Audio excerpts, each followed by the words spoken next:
Welcome to Trial by Wine. We take a closer look at crimes that highlight how fascinating humans can be. Schmidty, Swanee and Clarkey visit crimes and run them through their jury of three, debating both sides of the case to agree an appropriate, if totally fictitious, sentence. Please be advised, Trial by Wine may include explicit or disturbing content and will include drunken rambling. Listener discretion is advised. All right, how are we? Well, all the better for seeing your faces because it has been a long time. It's been a long time. I know, it's almost like we stopped, but then we start again. It's been, 2 months since we recorded? At least. Oh, yeah, I reckon even more. Maybe just over, yeah. Any news? I suppose you've got lots of news. The news I want to tell you, because we the three of us haven't really sat around and talked about this, is Erin Patterson. I know, right? It all went What? down. I think it went down just as you were all leaving, and I'm like, oh my god, guilty! Yes. Yeah. So that was big, and I couldn't believe how big it was overseas. They were really interested in it. People would speak to me about it. I'd go, oh, mushrooms, mate, mushrooms. I don't really know so much. But then, of course, that was before the verdict. But How could you not know? Clarky and I have made comments about. I Erin know. It's not that I Patterson didn't know. I obviously knew, but I had no real interest until I was following it when they came out. overseas. They were like when they came out and said, "Oh, here's the stuff we couldn't present." Then I was interested. I was like, "She what? You knew that? Naughty, Erin." Yeah. And then, of course, the current one for us here is Desi Freeman, which, for those of you who don't know, so he's still on the run. Tuesday on last the week, so it's it's Wednesday today. Tuesday last week, he Fugitive on shot the and lam. killed Two police and injured another one, a third one, and he's been on the run ever since. Now it's awful, and there's people we know who like worked with the police. I was literally in Popunka like days before. Really? Yeah. We went up for a wedding, birthday. Yeah. Yeah, so I don't want to get into that, but Swanee, what I did want to say is I'm getting some good research about how the powers that be keep you informed about when there's a dangerous person on the loose. And I think at some point we need to have this conversation about what you're going to do should Wiggers come your way, because there's text messages and there's emergency apps that send you messages. I was going to say, isn't it on the emergency app? It's like Fugitive at Large. Like I just love in that. our watch zone. Three in a row kind of thing comes Is it through, in our all phones? It saying comes the to you same anyway? thing. We have what's it I've called? never Emergency received one. Services Victoria. What? And Yeah, I've Vic- got the app Vic for fires. emergency. Yeah, for Vic fires. emergency fires, trees down, that sort of stuff. Everything. And because get of the nothing from houseboat no and being one. in Sunbury, and you guys in a rural area, Yes. so we those of us in the know okay. have this app. But I noticed the other day it says fugitive or something, armed fugitive. Well, It's dangerous like, oh my person God. alert we're getting. Yeah. But so, Swanee, you can set up watch lists. So you can Wiggers kind watch of look list. at the different crossing points where she's likely to come into Perth and set up watch lists around that. Oh my word! Yeah, so we need to work out a strategy for you another day. Not today, obviously, but You know what? we'll I get reckon it all Wiggers. set, booby traps and everything. I honestly think if Wiggers ever listened to any of us carrying on about this, she'd be like, "Oh, you're not worth my trouble." Pussies. I think, pussies. You're not worth I think you underestimate her. Well, let's come up with a And plan. I don't underestimate her, just so she You knows. don't. I You take definitely don't. I definitely don't. But I would like to say that in relation to Desi, I saw a woman interviewed who, this must have happened whilst I lived overseas, but she had been involved with another armed gunman. Again, I think it was in Victoria, who had gone the lam after shooting someone. I don't think it was a police person. And so I sort of tuned in. I was thinking, oh, wow. And then she said, when he was finally found, he was found 7 years later. And I went, I don't think I've got it in me. I don't think I could keep up this for 7 years, but I wasn't expecting that to be the resolution. I was like, she was going to say it took, 3 days or a month or whatever. No, 7 years he finally was located somewhere, and then There's a New South Wales story like that. A guy who or maybe it was a New who South killed, Wales one. I don't know. and I might cover it one day, but killed his cousin and then another, like people in the family, like in the house, and then went on the run. And went on the lam for like 7 years or something. It was Well, extraordinary. maybe it's that story, because it was. Might be that I just one, wasn't expecting her to say that's what. When she said, "Oh, he was around for 7 don't years," I went, expect that, do and I you? thought, I don't know, you did that good a job. Hunting him down. You know what I mean? I thought, I would have thought you could have wound it up within a couple of months, couple of years. Just goes to 7. show. I mean, it depends on whether he's getting any assistance from anyone. Yeah, the because help's the key. I've seen hunted, right, and they usually catch them fairly quickly. But it's that the bushland In up hunted, there, they usually do. Like every time you watch it, they get him in a quick period of time. No, not always, right? And sometimes the fugitive makes it to the boat and gets away. So, but it gets me that. I mean, when you think about our bushland, because that's where this guy is, right? He's up in the highlands, and you could disappear pretty easily. And that fellow, I think you're talking about. I know. I thought he better have grabbed a jacket on his way out the door, though, because he will literally have died of exposure. He could be dead for all we know. Yeah. He better have grabbed a jacket. Oh, I'll just back and get a cardi and put something on it. I might put a singlet, another layer on. But at that point, he'd shot and killed he shot 3 people and killed 2 of them. And there were 10 police people there at the time. So I don't know whether he had time to get changed into his snow gear. 100%. So unless he was wearing it already, he's out the door and he could well have frozen. He's fine. I reckon he's got the sovereign. I don't think there's. I think he's looking after him. Well, I think the thing is that they think he's got help.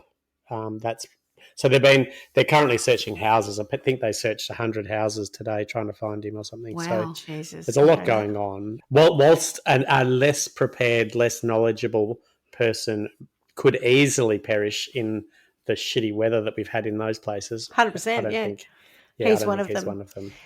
Oh, the other thing we do need to say, because we've mentioned his name and we've spoken about his crimes, allegedly, is, of course, all of this is alleged. Yeah. There is no proof at all that any of this happened. So allegedly, Desi Arnaz, that's not his name either, as on the lam in the Highlands of Victoria. Kathy Freeman is on. It's all alleged. Tony Freeman. I don't know. I suppose we should introduce ourselves after all that. My name's Schmidty. I'm Swanee. And I'm Clarky, and together we are Trial by Wine. It's been a while. I've got to remember the routine. I'm thinking we should introduce ourselves before we go on to a 10-minute rant about... It's exciting news. It has been big news, hasn't it? Yeah. Sad news. God, sad. yeah. It was horrible. In fact, we might get our Vic Emergency update whilst we're podcasting. Imagine that if it happened live. If we live do, on air. I'll be sure to fill you in.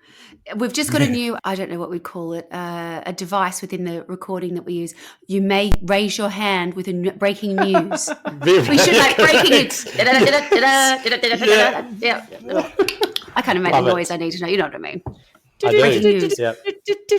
That's what I was after. That'll Something do. like that. Yes, thank you. You're welcome. All right, what are we drinking? We are just on the Swanee special, the clear Swanee special, so the sparkling water. Oh! Yeah, it's been a bit of a crazy day, so we didn't get to the point of drinking. Anyway, that's another story. Okay. And I'm on water as well because I've already had 2 Diet Coke. Oh, no, 2 Coke Zeros today as a little bit of a pick-me-up. I was a bit tired earlier, so I've already had 2 little mini cans. There was somewhere that I've been in the last 8 weeks where I was forced to drink a Coke out of a buddy bottle, and all I could think of was you guys. And I must have been when I was traveling, and I was like, it wasn't like there was even an alternative. I couldn't have water. There was something that happened. Worst day ever. And I was like, well, this is a low point. Forced to drink from a buddy bottle. No, there must have been a reason why I couldn't have water, or it was given to me, or something, and I was, not pleased. Wow, Not happy. No one should have to live like that. No, I'm sorry. But anyway, what are you drinking? And you, Schmidty? I am drinking a gin and tonic because I'm not wet like the other How two. civilised. And the gin I am drinking is James Gin, which is James May of Top Gear fame. Oh, Yep. I didn't know there was such a And thing. it is engineered in Wiltshire. This was given to me for Christmas last year, and this is Navy Strength Asian Parsnip is what it's called. That'll fuck you up. Yes, it's 57%. So That'll fuck you up. It does. So I expect to see you swigging out of that bottle shortly. No. There's a reason it's September and it's still a third Yes. full, right. because it is so strong that I just have a tiny bit. Is it It's nice? tastes strong.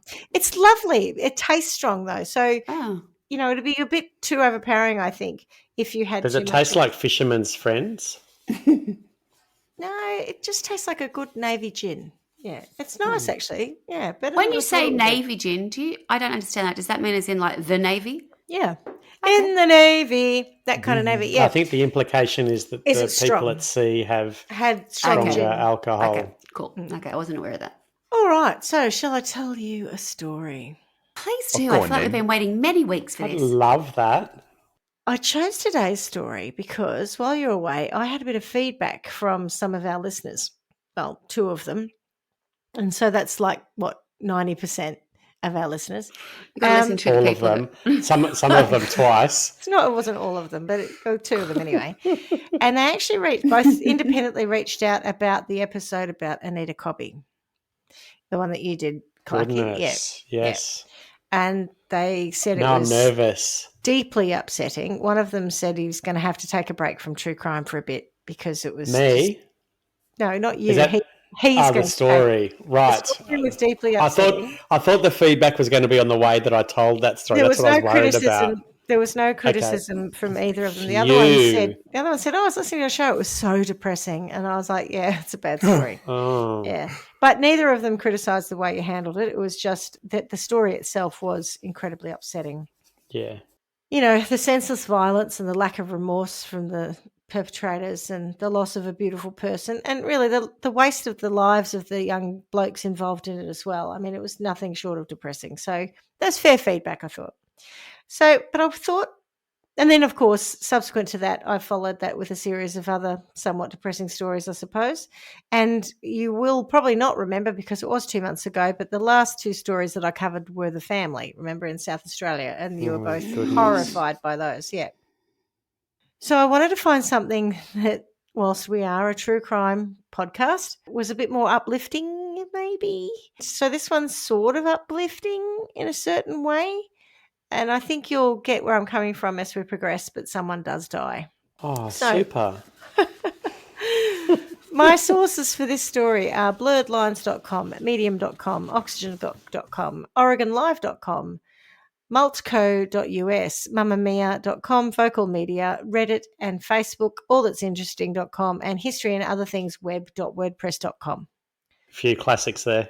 There are, yeah. And did I say? I did say all that's interesting because there was a bit in there. You did. Okay, so I don't know what her last name was actually, what she was born. So I'm going to go with this. Oh, no. Susan. That's a bad start. It was. I don't know what her name was. Names have been changed to protect the author. Names do get changed, and that's why I She can't remember. I don't think this is her maiden name. I think she changed her name later to what I was about to call her. I'm not sure I know what her maiden name is. So on the off chance that it's not what she changed it to later, I'm just going to call her Susan, okay? So Susan was born in 1955. Now, her childhood wasn't particularly remarkable, though after her parents divorced, the family moved around a lot, from Colorado to Arizona, back to California and then Nevada. So she didn't have the most stable childhood. She also didn't see great and successful relationships around her. So like her parents, I think she said something like, my parents loved me, but they didn't really show me what a good marriage looked like or something like that. So she wasn't big on love, put it that way. And she wasn't, she was a bit nervous, I suppose, about relationships. She became a nurse, though, and she worked in the same emergency department for 30 years, which is pretty remarkable in itself, given how hard it would be to be in an ER department. Certainly not for 30 years. And she I had spent moved 4 hours in one today, and that was hard enough. Oh, I know. Anyway, right? that's another story. Sorry. Yeah. She had moved to Oregon in the 80s and specifically Portland, and she absolutely loved it. In 1988, her mother and a friend, allegedly, put a personal ad in the Willamette Week.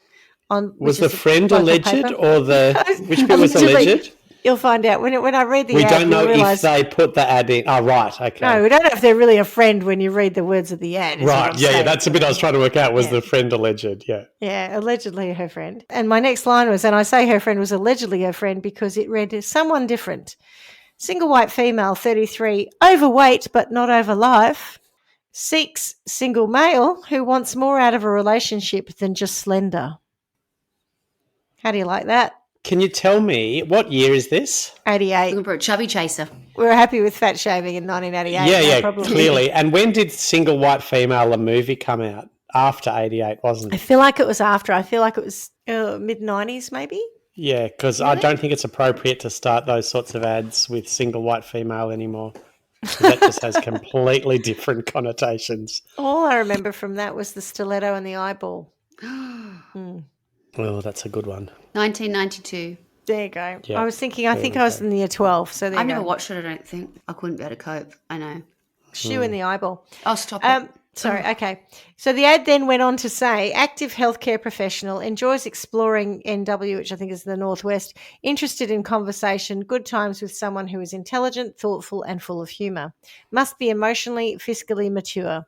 If you are seeking a bright, funny lady who is adventurous enough to advertise, please apply. Schmidty, Which I'm is confused. Was it her mum did this or did she do her it? mum and a friend. Oh, it was Yeah. her mum and a friend. Good. I did Yeah. understand that On correctly. behalf of her. On behalf of her, which is a bit Yeah, like yeah. the rest of Oh, the ad got reads it. better. That's but the I'm bit still, I missed. Yeah, right. Right, that's it. Got it. So they've done it on Yep. behalf of Susan. Yeah, but I'm still not quite over the overweight but not over life burn. I mean, if that Yeah, were me, yeah. I'd be pretty pissed off about it. Anyway. So whilst I'm not a fan of the copywriting duo here, the ad actually did work because she got a reply from Michael Kuhnhausen. His reply, hi, That different. sounds suspicious. It's just his Hi, name. different. Well, because That's she what called she signed herself off. different. Something different she called Right. herself, or someone different. So Right. he said, hi, different. My name is Mike. I'm a 39-year-old divorced white male. Great. I enjoy most things in nature, from wandering in the ape caves in Mount Helens to walking on the beach at sunset. He went on to Wow. say, I like romantic. pina coladas. Pina colada. That's exactly what I was thinking. Actually, he didn't. But it sounded good, and Susan got in contact with him. And cautious at first, Susan and Michael basically just talked on the phone for a lot, actually. I think she said it was like 100 hours of phone call conversations as they got to know one another. And she said she was impressed that he wanted to talk about the deeper things, and she liked the sound of his voice. He also told her that he was a combat veteran and had served in the Vietnam War. Now, so, whilst they spent 100 hours on the phone, and, I mean, that's when you think about it, I don't know what the billing system of phone calls in 1988 in America was, but I know that if we'd spent hours on the phone like that, my mum would that phone bill would have been huge. It's so true. I don't Nice, think so she they was should living have with her known it parents. was She you. was 33 or something at the time. After 100 hours of chatting on the phone, they finally met face to face and they hit it off. They got on really well. They spent about a year courting and they went on nice dates. They'd go hiking, and there was someone talked about a date where they were feeding ducks and, just out in the great outdoors. They had a nice time and it was all very good, and they got married. But they got married like just about within a year of meeting. So they weren't mucking around. Wow, that's true love. It's fast in some ways, but then again, she was 33 or something, and he was 39, and it was 1988 when everyone was expected to be married. So, maybe it wasn't that odd. Anyway, so they honeymooned in Reno, Nevada, because Michael liked to gamble on the slots and Susan liked Michael. So that was all okay. What? Oh, she was just happy with her new Do you husband, think? right? Yeah. So she's just happy to do No, it whatever just he sounds wants. like a shit start to the I marriage. suppose it'd be like going on a honeymoon to Vegas. Vegas, It's yeah. just kind of hotels. Vegas on a budget kind of thing. But when they got home, it didn't take very long for Mike to sort of start to show his true colours, and the honeymoon was both figuratively and literally over. Unfortunately, Michael became a bit less like the man that Susan had thought he was and gotten to know before they married. He was a pretty unhappy kind of person, and it unfortunately was reflected in his behaviour. Also, it didn't help that Susan found out that he was a bit of a truth stretcher when it came to. I haven't heard about one of those for a while. I know. The other day, someone said something, and I sat there thinking, "What's that thing I used to say about truth?" I couldn't remember. Anyway, it came back to me. Truth stretcher, and he was a bit of a truth stretcher.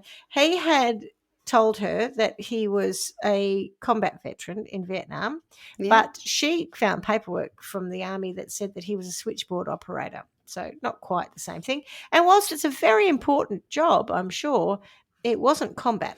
It's just a very different job. Yeah, but it's a communications job, right? So he could have made that sound really important because he would have been doing all sorts of I'm communication. sure she wouldn't have judged him either way, so he just didn't I need can't to marry make you that because shit you up. didn't. She was serve already combat. married to him, and I read this one thing about him not being a war veteran in every article pretty much about this.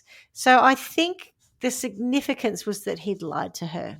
So I think it just is one of those little data points that people use to underline the kind of red flag, if you like. I'm more concerned about him dragging her on a honeymoon to Reno so he can play the slot machines and her going just because she likes him. Like, that's a red flag. It's what you do when you love someone. As a civvy, he didn't have an illustrious career, unfortunately. He worked at Fantasy Adult Video Store as a supervisor of the janitors.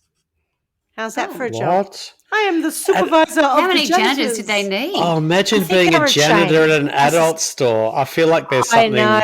I know, right? How disgusting. Mm-hmm. There's people making messes all over that place if they need so many janitors that they need a supervisor.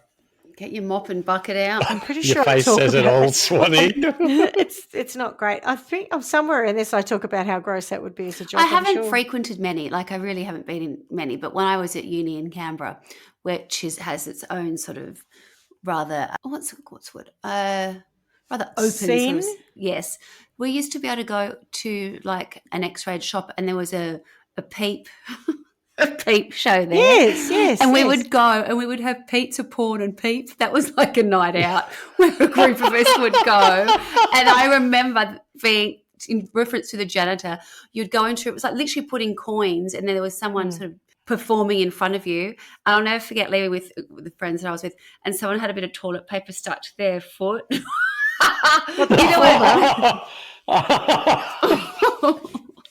Outrageous.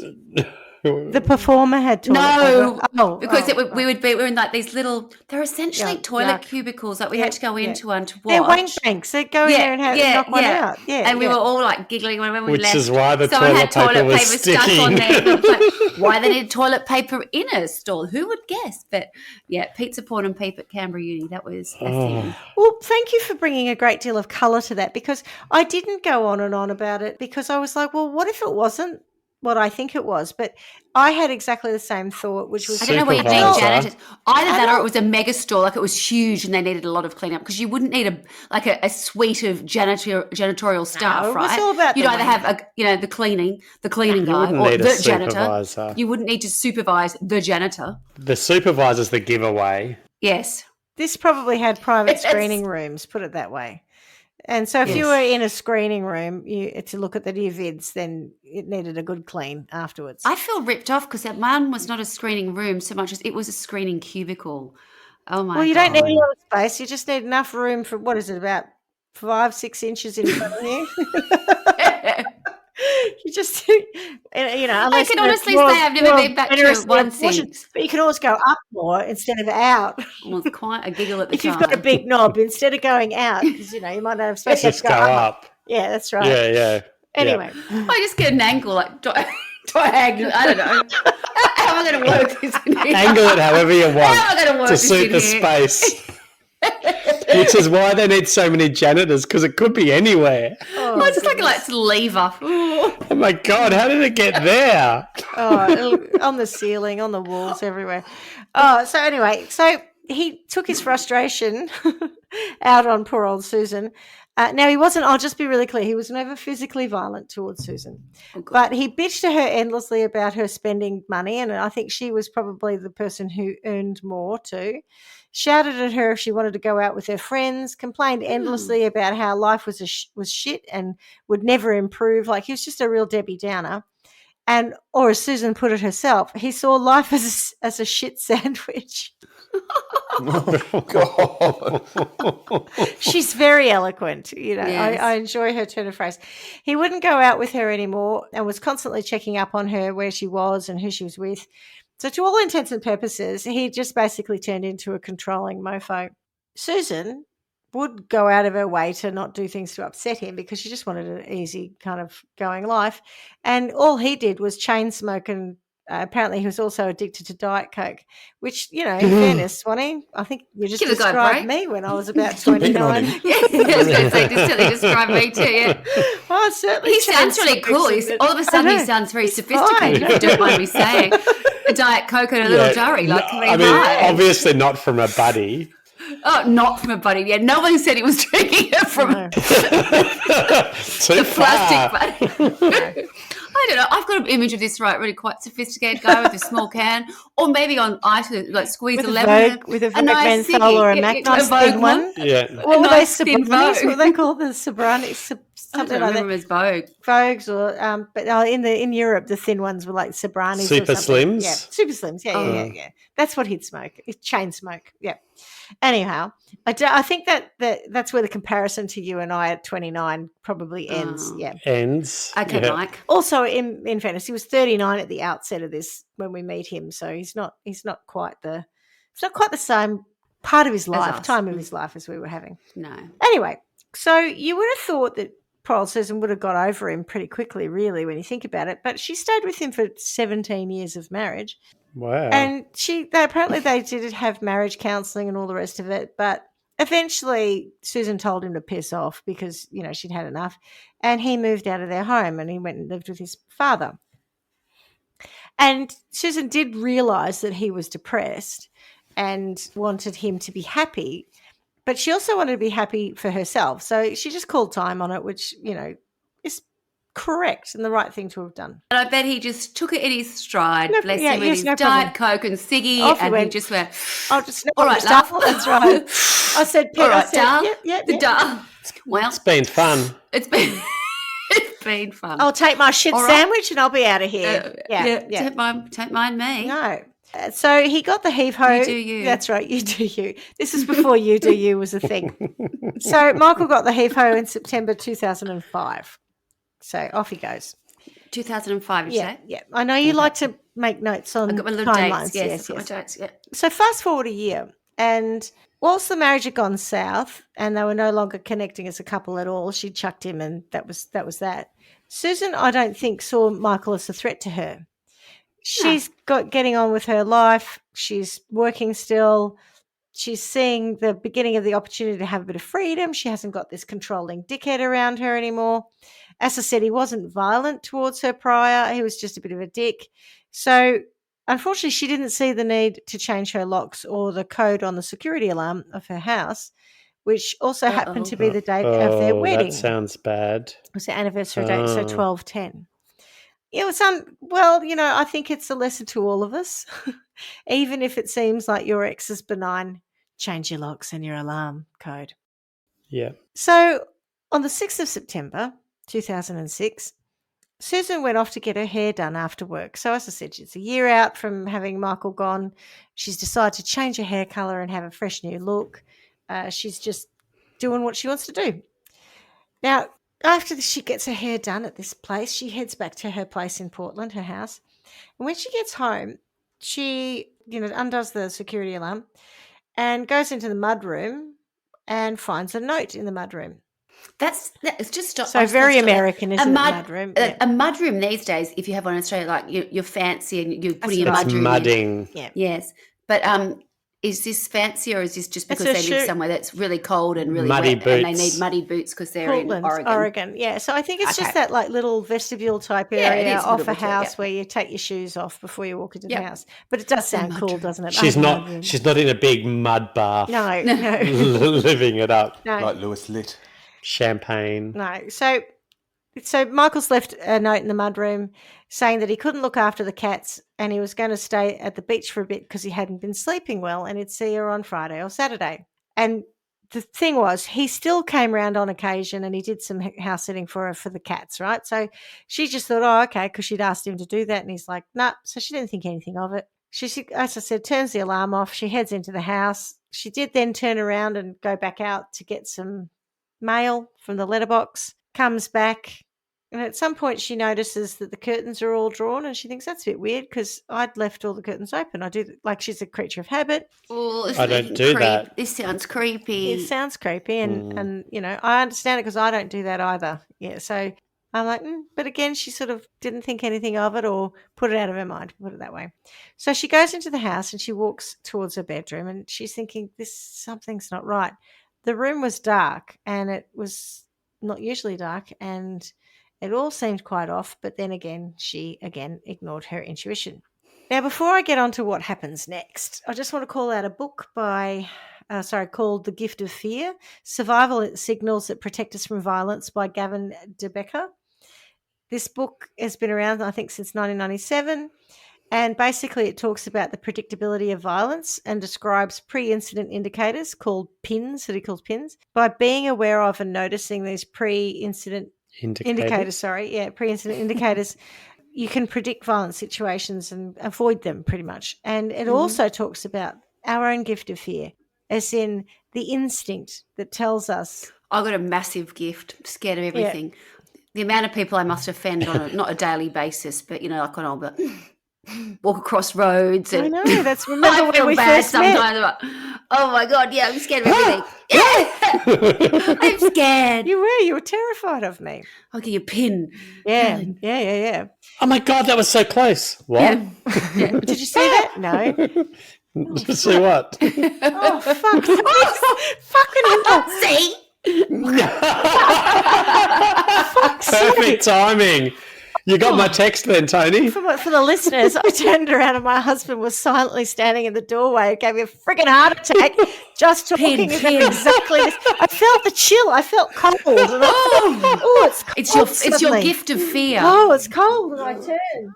Excuse me a moment. Oh, you do well on the savannah. The whole thing about the Gavin de Becker book is saying listen to your fears. And so, Swanee, you probably will survive an attack from Wiggers because you are listening. I'm ready for it. I don't know about ready for it, but you are certainly listening to your instinct.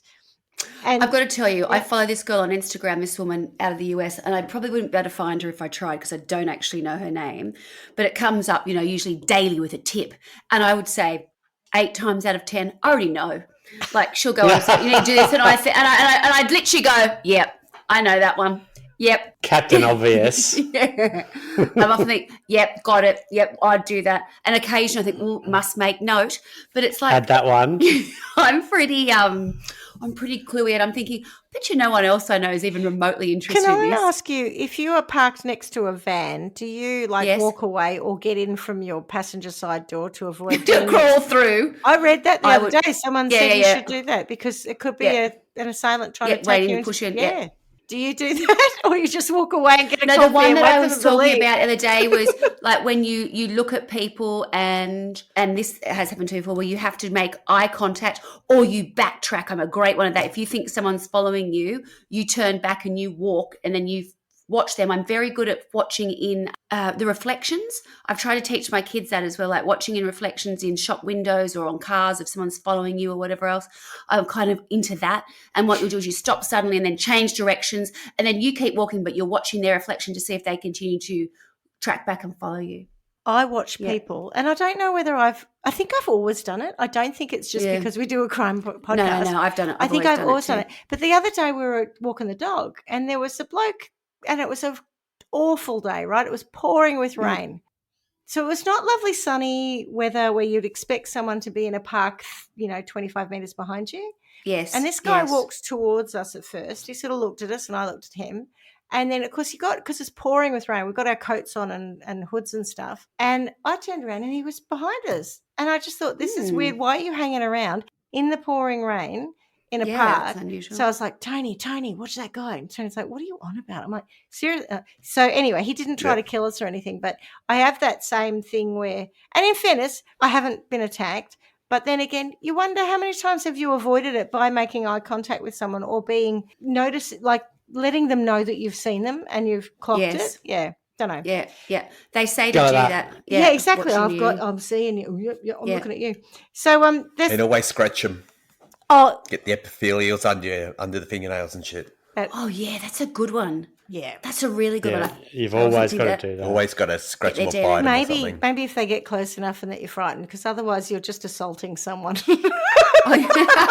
Yeah, I must keep that in mind because I'm always ready to go. I'm always on high alert. Sometimes I'll come home and I'll tell a story. Everyone will go, yeah, we thought that might happen, because then I'll be like, and then sort of I was ready to go and then this happened and then nothing happens. Yeah. And Jeremy like, yeah, that sounds about right. Yeah. All right, so unfortunately for Susan, she didn't trust her instinct and she didn't turn around and get out of the house as quick as she could.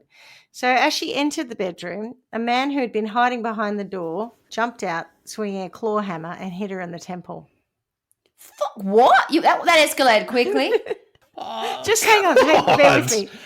This guy, who was a stranger to her, was 5'9", and he was dressed in khaki pants, a baseball hat, and he was wearing marigolds, yellow rubber gloves. Oh, my God. And I think I read he was something like 180 pounds. Now, just before I go on, I want to insert the following soundbite as a precursor to what happens next.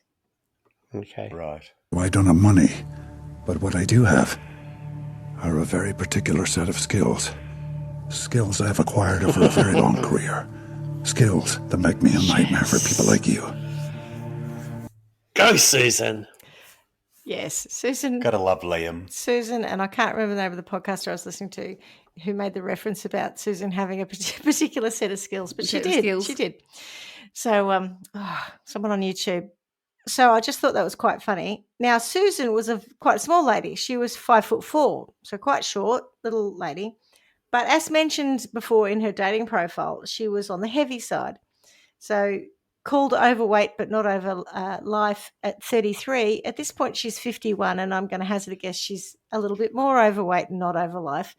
And so apparently she was outweighing her attacker. Or possibly a little bit more over life and just going, fuck this, mate. She was not. But she was 5 stone heavier than her attacker point in time, Wow. which turned out to be an unusual advantage. Good on her.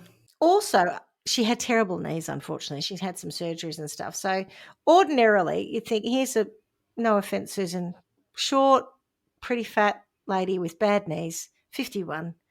And you think this is game over, right? There's a guy, hammer, it's all going to happen.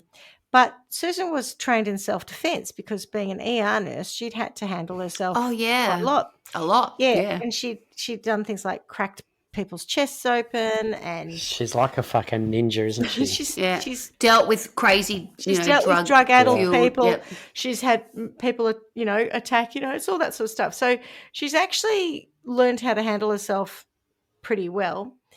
Now, I will say, in fairness, it's not quite the occupational violence training that I had.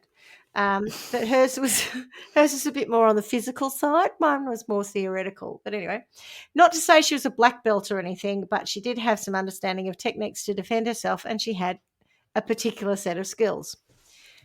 Now, knowing that she would be safest staying close to him so he couldn't swing the hammer at her again, she basically rams into him and slams him up against the wall. And it's in a hallway, can you imagine, down a hallway bedroom? Yeah. And I think that's really remarkable because most people would have been immediately run away. Get away from here. Like, how do I get out? But she just went head on into him. And she fought him back, basically. So he didn't quite expect her to do that. So he starts fighting with her. She starts fighting back. And they tussle. And this tussle goes on for ages. And at some point in it, while she's trying to push him and he's holding her, he says, and he only said these 2 words to her in the entire time she was there with him: "You're strong." And at that point, she realised that, because he didn't say, "Where are your jewels? Where's your money?" He said, "You're strong." And she thought, "You're here to kill me." And she was absolutely convinced that he was there to kill her. And she knew that she was fighting for her life. So it actually created this enormous surge of adrenaline in her because she was not interested in dying that day. And as it turns out, she may be overweight, but she is not over life. Go, Susan. That's right. Go, Susan. So she fights him back and then finish him. She manages to get the claw hammer off him at one point. And I was reading this thing that her father, who was a carpenter, had said to her that a hammer was quite good for using in self-defense, but use the claw end of it because you'll do more damage to someone or hurt more. Oh, no. I'm not feeling comfortable with this. No, it's okay. It's not too bad. So she manages to get a couple of smacks at him. She hits his fingers with the claw end. She's remember 5 inches shorter than him, but she's just hitting at him basically. She's not hammering him in the head, beating him to death like something out of a film, but she's hammering him a bit. And she got him in the head with the claw end a bit, and then Oh. she's saying to him, who sent you? Who sent you? Yeah. And he doesn't say anything more. And then he gets the hammer off her, right? So he grabs the hammer back off her. And so she grabs him by the throat and she starts to squeeze. Oh. And she squeezes and she watches his face turn purple. And then she watches his face turn blue. And, of course, being an ER nurse, she knows that if she keeps going, she's going to kill him. Mm-hmm. So she stops and she lets go of him. And she tries to run away from him at this point because she thinks he's probably decommissioned enough for her to get away. Mm. Unfortunately, he gets up and he catches her in the hallway and he punches her in the face like repeatedly, and he like splits her lip and knocks her to the ground, and he's quite savagely punching her at this point. Jesus. And she thinks, to Rui's point, I'm going to die now. Like she remembers looking up and he's got the hammer standing over her, and she thinks this is it. So she's like, you know what? If I'm going to die, I'm going to make sure I've got the epithelials. So she starts biting him. She pulls him down onto her and she starts biting him everywhere she can. The arm, the thigh, the genitals through his zip. She is going because she's decided she's going to leave her bite marks on him, or she's going to get DNA all over the place, right? So she's going nuts. So the epithelials are happening. Yes. And so she's got him down on the ground and they're having this tussle. Now, this fight has gone on now for about 14 minutes. Can you imagine? Wow, that's a long fight. I know. It's like Clash of the Titans or something. It's extraordinary, isn't it? You just think 14 minutes for real? But I'm guessing she's worked out the time she's walked inside to the time later, anyway. I'm surprised at his level of commitment to this. I mean, hers is obvious because she wants to survive. His, you just be going, oh, righto, I'm done. No, look, love, it's not worth the effort, yeah. I'll get you another time. Yeah. I'll swing by another guy. I didn't think this was going to be this hard. No. Exactly. Far out. But eventually she manages to get a leg over him and she somehow flips him onto his stomach and she's pinned him down. So she's on his back and she's pinned him down and she gets him in a chokehold and she says, who sent you? Who sent you? And she says something like, tell me who sent you and I'll get you a fucking ambulance. But he won't answer. And he keeps trying to flip her off and he keeps moving and he's grunting and growling and carrying on.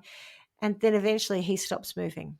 And after that, she got up and she took the hammer and she went next door to the neighbours and she had the hammer with her. And the neighbours... Susan, what have you done? Susan, you're right. Susan comes in, she's bleeding. Remember, she's been hit in the head with the hammer. So got a hammer. Bleeding down the head. She's been punched in the face. She's got swelling eye. She's got broken lip. She's in a bad way. She's come to the door. She's got a hammer in her hands. And she's like, oh, can you call 911?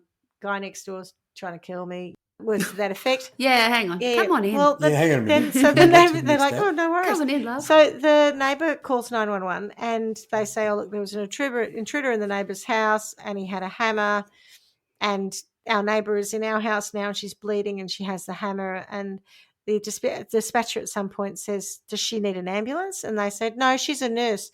She says to call an ambulance for the guy. He may be dead. So she's just like, nah, she's a nurse. She's cool. And in that conversation, it's a bit longer, the dispatcher conversation, they tell the dispatcher that the hammer in question is on the counter and they said, don't touch it, just leave it exactly where it is because it's evidence, right? And then they say that she thinks that her husband may have sent someone to kill her. And so she's immediately saying, I think Mike had something to do with this. And this is all in the 911 call, which is then fed back to the police. Okay. So Susan's taken to the hospital, of course, and treated for her injuries. And the police head into the house and find her attacker dead on the floor. And they then start the investigation. So she has definitely killed her attacker. And who was this guy? I hear you ask. Exactly. Who was he? His name was Edward Dalton Haffey.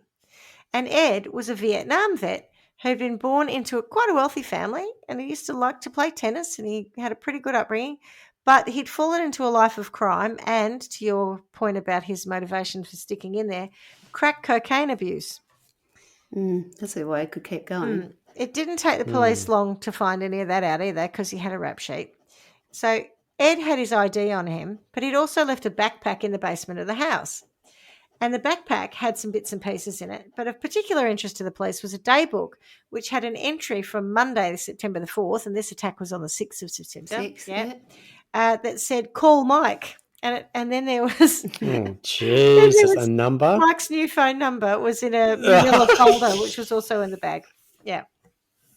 Deirdre Chambers, what a coincidence. Yeah, Call wow. Mike, because otherwise if I don't write down, I'll forget. Yeah. How on earth could those two have known each other? It's a really common name, though. He may as well have had a big sign in the bag that said, Mike paid me to kill his wife. Exactly right. And I think it just shows to how much they underestimated Susan taking incriminating evidence into the crime scene. But apparently Ed did have a near fatal amount of crack cocaine in his system at the time of his death. So maybe he just wasn't. I was surprised at that. Yeah. That's why he could keep going. That's why he could keep going, and also why he wasn't thinking things through. And he certainly never imagined getting himself killed. Or getting killed himself, rather. No, he thought it was easy work, right? Oh, yeah. You're strong. You thought he was just going in for the... Could you imagine? She's Jeez, you're strong. You shouldn't laugh. Because it's not like, you're strong. In my mind, it's, oh, you're strong. Didn't see that coming. In case you're feeling sorry for Ed Haffey wasn't just a hapless junkie criminal who wandered into a murder plot and got himself killed by underestimating his intended victim. No, sir. He had priors. In 1991, Ed had arranged for his ex-girlfriend, Georgia Lee Dutton, to be murdered. Unfortunately, that plot had worked and her body was later found near Roseburg. He had pled guilty to conspiracy to commit aggravated murder and he did 9 years in jail for it. After getting out in 2003, he moved to Portland and got a job at, you guessed it, Fantasy Adult Video, where Mike Kuhnhausen hired him as a cleaner. Oh. Back in the wank rooms again, yeah. So Mike must have got wind that his mate Ed had somewhat unexpectedly ended up dead at Susan's because the night of the attack he went out and he bought a gun. 2 days later he left a suicide note for his father saying very eloquently, all I ever wanted was to be loved, and every time I had it, I fucked it up. Well, yes, indeed, you did, Mike. However, instead of shooting himself... All I ever wanted was to be loved. And every time I had it, I fucked it up. I fucked it up. Good for you, Mike. That's right. Is that what's that supposed to endear? Like, are we supposed to be... Pity me, poor me. Yeah, I fucked it up, not they. No, he fucked it up. I mean... Yeah. Describing life as a shit sandwich probably didn't help. Also, like, every time I tried to murder someone, I fucked it up. Like, God. I can't get anything right. That's it. I was just going to say, would it have been better if his note had said something like, I just can't get anything right. I can't even get my wife killed, Yeah. But instead of shooting himself, Mike ran away. Yep, he went on the lam. But unlike the alleged person that we spoke about at the outset of this show, he didn't go into the highlands of Oregon. He just sort of wandered around for a couple of days, and then he got picked up by the Clackamas County Sheriff's Department on the 13th of September. That's a good name. Was he even hiding? Yeah, not really. It's just wandering around aimlessly. Clackamas, not Clackershack. I fucked that up. I fucked that up. Went in the lamb and I fucked that up. He went somewhere like some medical centre where he was going to check himself in or something. Oh, I fucked it up. I've got to go to rehab. Oh. So the police were pretty sure he'd organised the hit, and so they arrested him for conspiracy to commit murder. I think they put a special order over him too or something because they're a bit worried about the suicide thing. But anyway, Didn't really matter. Susan filed... Fucked that up anyway. Fucked that up too. Susan filed for divorce the day after he was arrested and changed her name to Walters in 2009 once the divorce was final. So at the outset of this, I went to call her Susan Walters, which is her name now. Okay. And that's when I thought, actually, I'm not sure that was her maiden name. Maiden name, okay. Yep. And look, it's not surprising that she filed for divorce the minute they arrested him pretty much because she had immediately thought that he was responsible from the moment the man showed up in her house. And she was right. That's it, Mike. It's over. Yeah. Yeah. OVAH, over. Over. I'm divorcing you. That was the last straw. That was the last straw. I didn't like That that. hitman with the hammer was the Too last much. straw. Too heavy-handed. There's a lot I can forgive, but not that. And I bet you're drinking buddies of Diet Coke now. That's it. We aren't donezo. Yeah. Oh, Mike.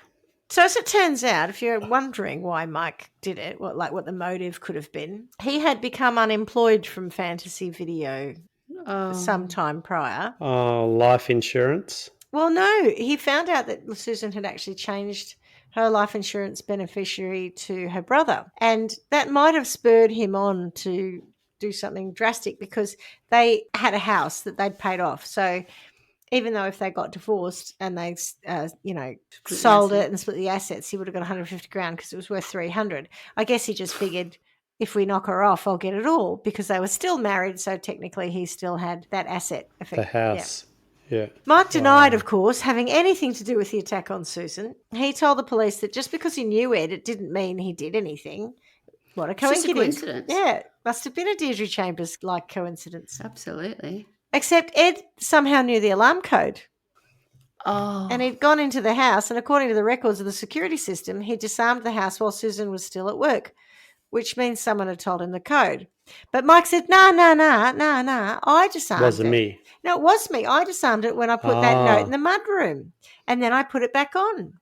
So, I don't know what you're on about, and I don't know how this guy got in there. I mean, when I disarmed it and put my co-conspirator into the house in wait to kill my wife, that could have been it. But no, it didn't happen. Sadly for Mike, there were a couple of witnesses that came forward, and one of them told the police that Ed had asked him to kill Susan for $5,000, which he politely declined. Oh, that old chestnut. Oh. We've had that before. Yes.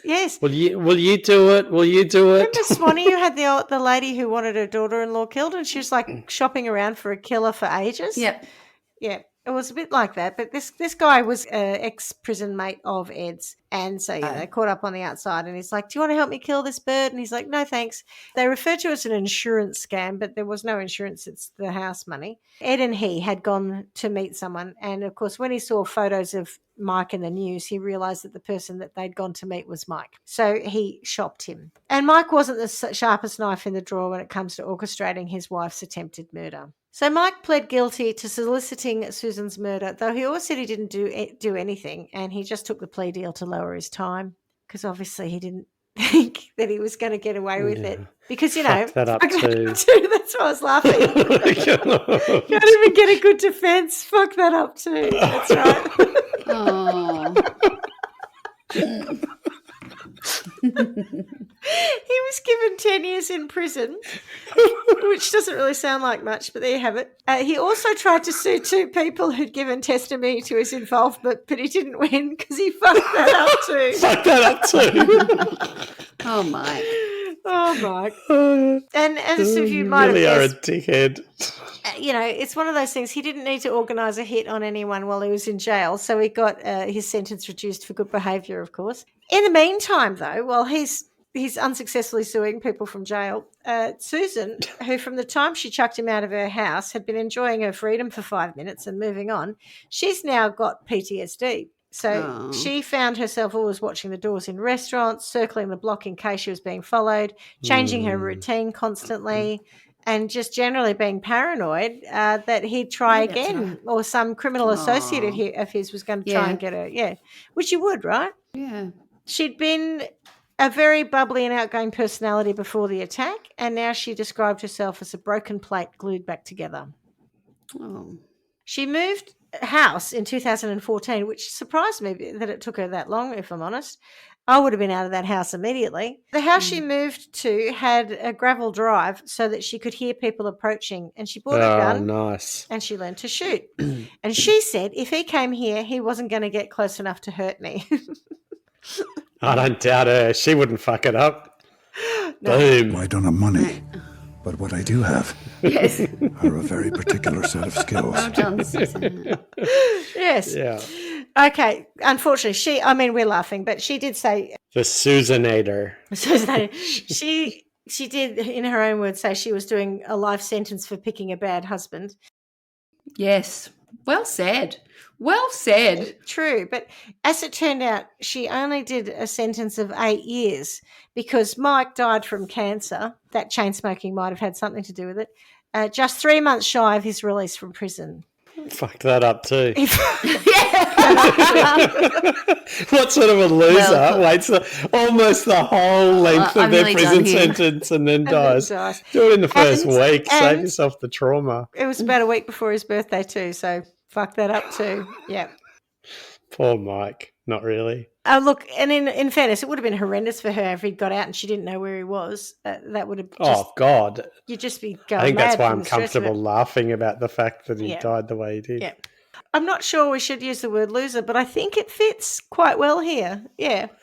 Yeah. No, I think that's what I was having post comment guilt, but Sometimes we do, but he was a Yeah, loser, yeah. unfortunately. And she's right. She was doing a life sentence for picking well, a bad he was husband. also just an asshole. Yeah, so absolutely. you know the loser bit. And he was whatever. an asshole before he tried to Yeah. kill her too. You know, he was just an Correct. asshole. She's incredible though, I've got to tell you. Yeah, good on her. I like her. Yeah. Oh, you yeah. will. Don't I've got fuck with Susan. do not fuck with Susan. In fact, I think I saw an article called "Don't Fuck with Susan." Well, there you go. Yeah.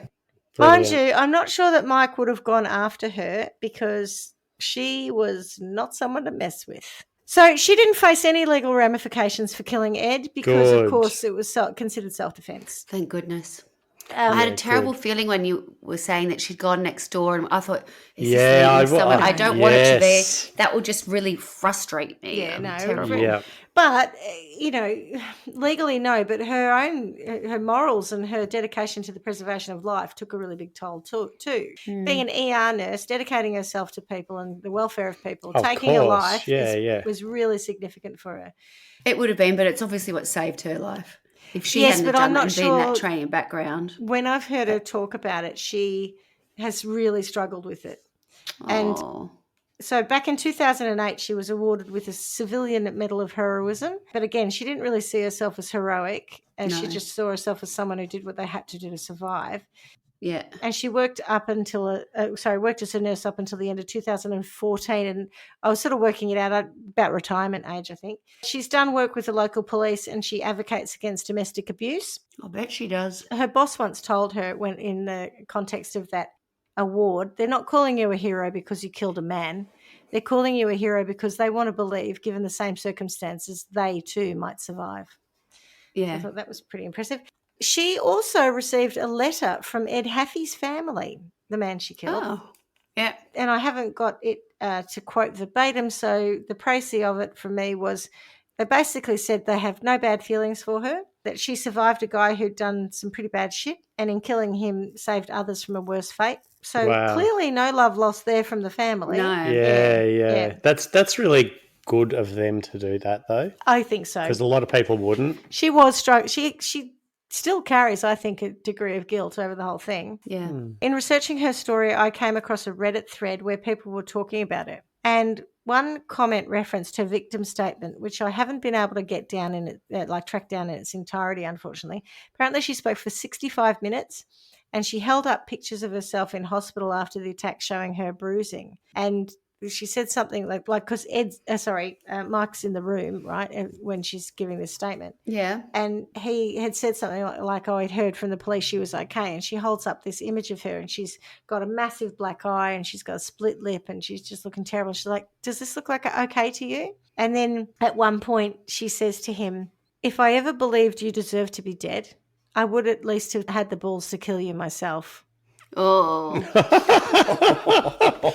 You fuck up. She is quite the woman. In June 2023, Susan found a lump on her neck that was diagnosed as lymphoma. But it seems Susan is not going gently into that good night at any time soon.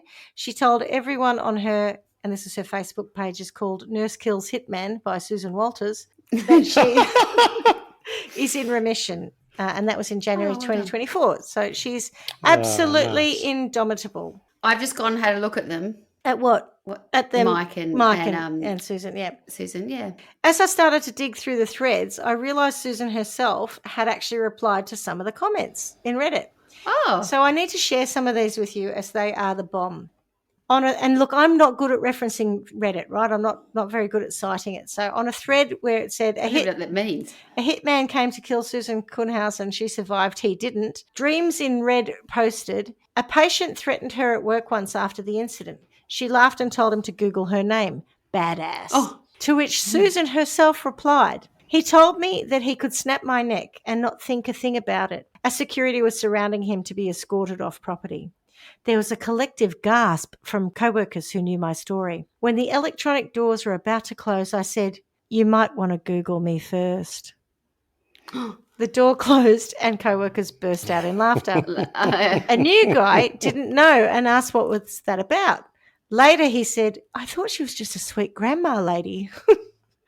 And The sweet grandma lady. and she does. She looks like a sweet grandma lady who will fuck you up if you're not careful. On True Crime Discussion, there was another one that says, and I think you boys will enjoy this, and it came from Surviving the Unthinkable, the Susan Kuhnhausen story. The hitman was Edward Haffey, a 59-year-old, blah, blah, blah. And apparently he was paid $50,000 to kill her, or promised $50,000.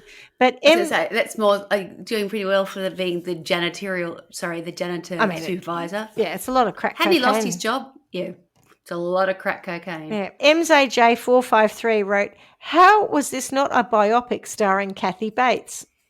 Yes, perfect. To which Susan herself replies, I know, right? If you know her, clue her in.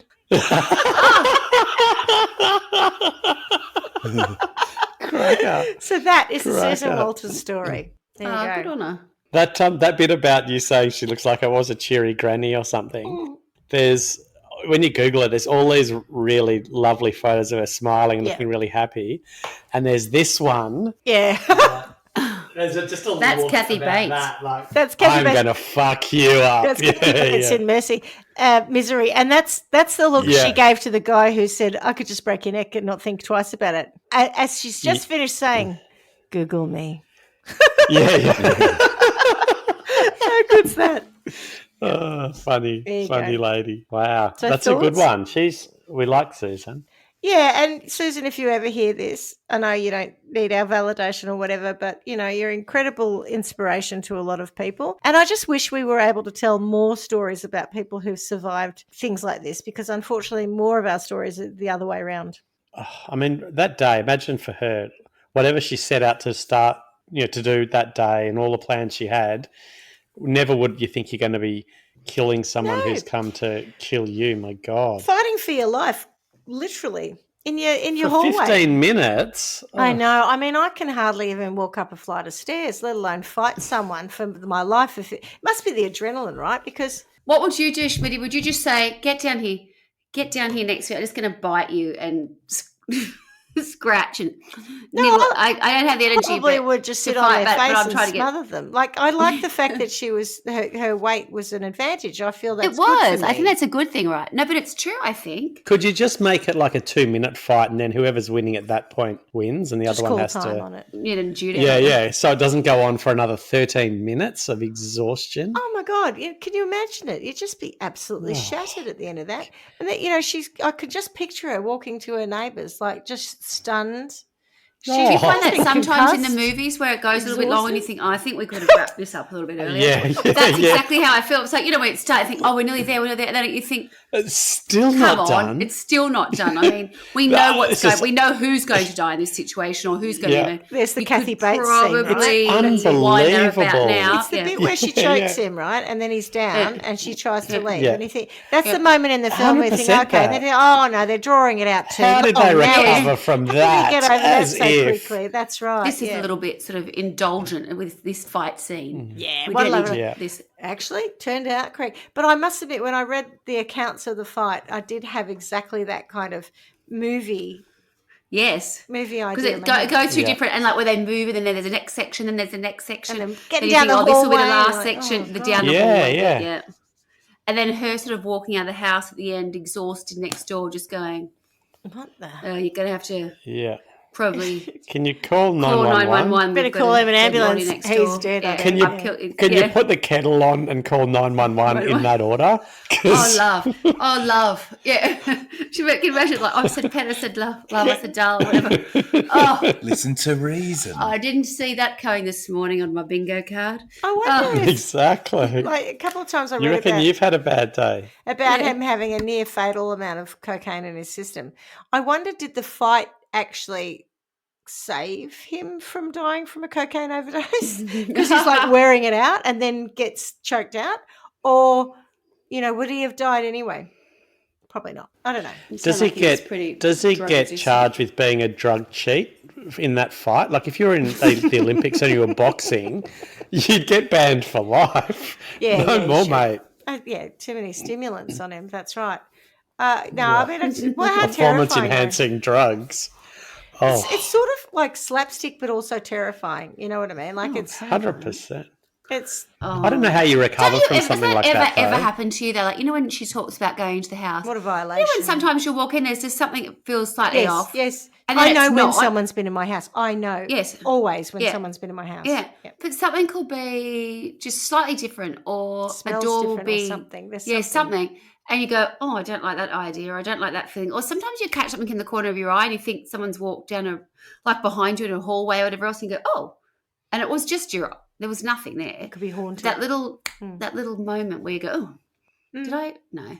Or I hear something and I yell, hello, and there's no one here. And I was like, I'm sure I knew, I recognise the sound. I know you're there. A particular, do you know how like your doors in your house sound, or when running water sounds like, there's all the sounds of your home house. That's right. that you know. Yeah. So, for instance, a door will go and you go, oh, one of the kids has just walked in. And then you walk downstairs, I don't know, 10 minutes later. There's no one there. And there's no kid there. And you go, oh, I would have sworn, like in testimony, that was my door closing. Just like living in the house in Frome, in Radstock, rather. God. The house in Radstock, yeah. Scary. Well, except there we actually heard footsteps at 2:00 in the morning. That was a ghost. Terrifying. That was just the ghost. That's all right. Swanee's like, what was that? I'm like, it's the ghost. Go to sleep. Oh, I'm sure I handled that well. That was when I used to try and touch your leg in the bed to make sure that you were still there. That's when you reached out in silence to see if I was there. And I was like, are you there? It's like, am I really seeing this or hearing this or feeling this? Yes, you were. Yeah, you were. Don't worry about it. Go back to sleep. Anyway, thoughts on Mike? Do you think he got his comeuppance? I mean, he fucked it up. He fucked it all up. Fucked it all up. I think in terms of sentencing, like something that I've never thought of in all of this podcasting we've done, 200 and whatever episodes, is making someone do their whole sentence and dying just before they get released. I kind of like that. It was very karmic, wasn't it? Yeah. I thought so. Yeah. Couldn't have happened to a nicer bloke. Yeah. He just sounds like a piece of work in the sense that... no work. Oh, it sounds like Mr. No Work, actually. I can't. I'm just going to have to kill her. Not even me. All I've wanted to be loved, but as it turns out, I can't do it. Yeah. I'll have to. I'll get someone else too. Yeah, all I wanted to be was loved. That's right. But yeah, except as it turns out, I'm unlovable. I'm such a fucking asshole. I don't fuck it up. I am just unlovable. He was. Poor unlovable Mike. And she didn't even when she threw him out, she didn't hate him or anything. She just wanted to be happy and she wanted him to be happy and she recognised that they weren't happy together. Like she didn't have any malicious intent. She sounds very pragmatic. Yeah. Sensible person just was like, it's just we're done. It's just not working. Which is not as a result of him trying to kill her. This was the year before. Yeah. OVAH. That's it. I'm divorcing you. Yeah. We're done, unlovable Mike. Oh, the other thing I did like, I read her. She wrote on one of these Reddit threads that she thought about changing her name to Strong because the only thing that Ed Haffey said to her is "You're strong." So she you're strong. Calling herself strong.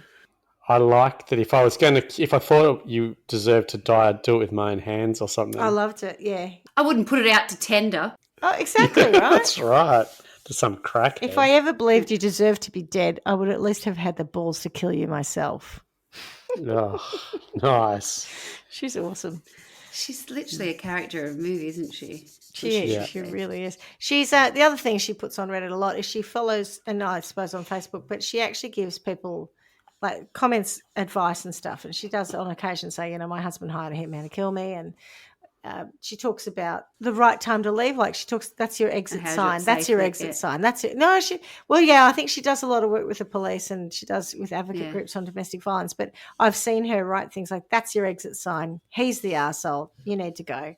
And she was a burns nurse too. So, she's just a really interesting character who didn't deserve that to happen. But I'm just pleased that if someone has to die, the hitman's the right person, really. They sealed their fate when they decided to be so nefarious. My thoughts on hitmen. I don't like the people who employ them either. No, it's the tendering. You're not keen on it. Up. It sounds like for all of the PTSD and the horrible fright she must carry with her, there's some level of empowerment or freedom that she's got from it.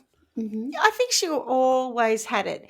They make these comments. I don't really understand what the point of this was, but it was one of those things that was in every article as well about her being a bit different to start with. So they said that she used to go to comedy clubs and she'd sit in the front row by herself. I mean, again, I don't really see the problem with that. But, people kept commenting on it like that was odd, I suppose. So she's just always run her own race, I think. And what's nice is that hasn't been taken away from her. That's what I think is, she's just this sort of incredible person. I think having that amazing will to live and then having someone try to snuff you out and actually getting them instead, it sounds like she's just gone, you know what, I'm all of the things I thought I was and probably more, which it sounds like she's carrying that well rather than letting it destroy her soul, if that makes sense. Because I think you could go, my God, I killed someone. I'll never live with myself again. Yeah. It sounds like she's got a very good, healthy spin on what's happened. And she's had a lot of support, and I do think that the family basically exonerating her to some degree must have helped. That must have made her feel a bit better. Yeah. It's a tough one because I don't get the sense that even in the fight that she ever consciously thought, I'm going to kill you. I think I don't think she ever thought. She just thought he's going to kill me. And the fact that she stopped the first time says she had no intent, and then she's like, if I don't, I'll die. Well, he started up again with it, didn't he? Like, at that point, he should have backed away and gone, Jesus, I bit off a bit more than I could chew there. Yeah. No, she bit off a bit more than she could chew in the end. She sure did. God. I don't know if she bit anything off him, but I definitely read that she bit him a lot. Biting his genitals through the zipper. That's how it was written. I didn't like it, but I was like, that must have hurt. But this poor guy, not poor guy, I don't feel sorry for him at all, but it's almost like something out of Home Alone. Didn't see that coming. It's like an adult version of Home Alone. Or Melissa McCarthy. It's a little bit of a Melissa McCarthy manoeuvre as well. Like she would do that if she was in that position. Melissa McCarthy can play her in the movie.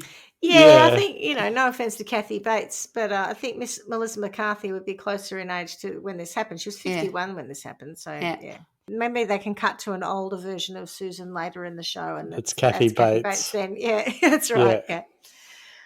All right. Well, there's a story. I thought that was a good comeback story for us. Yeah. Yes. Cracking. Liked it. Well done. Yeah. Indeed. Right. Very well found. Good job. Thanks for joining me on that one. And as we say every week, miss you already. Ciao. Ciao. Ciao, Bella. Thanks for listening to Trial by Wine. You can contact us at trialbywine@gmail.com. Please rate, review and subscribe to Trial by Wine on Apple Podcasts or wherever you get your podcasts. If you'd like to support us, you can become a patron at www.patreon.com, Trial by Wine, or visit our website www.trialbywine.com to donate to us. Your support will help us cover many more cases and apply wacky sentences. We really appreciate you listening and hope you tell everyone about us. Our cover art is by John Christo and music is by Beauchamp from Pixabay.com.